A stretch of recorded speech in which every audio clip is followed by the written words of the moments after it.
ధారణ కొరకు ముఖ్య సారము. ఫస్ట్ పాయింట్, ఈ అసురీ ప్రపంచంలో చాలా సహనశీలుగా అయి ఉండాలి. ఎవరైనా నిందించినా దుఃఖంనిచ్చినా సహించాలి. తండ్రి శ్రీమతాన్ని ఎప్పుడు వదలరాదు. సెకండ్ పాయింట్, నేరుగా తండ్రియే పావనంగా అవ్వమని ఆజ్ఞాపించారు. అందువలన ఎప్పుడూ పతితంగా అవరాదు. ఎప్పుడూ ఏ పాపం జరిగినా దాన్ని దాచిపెట్టరాదు. ఈరోజు వరదానము.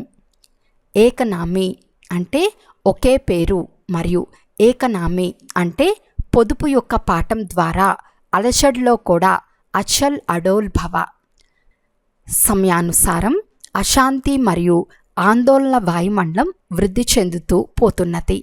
ఇటువంటి సమయంలో చలించకుండా స్థిరంగా ఉండేందుకు బుద్ధి యొక్క లైన్ చాలా క్లియర్గా ఉండాలి.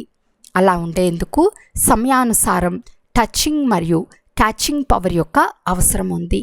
దీనిని వృద్ధి చేసుకునేందుకు ఏకనామీ మరియు ఎకానమీ గలవారిగా అవ్వండి.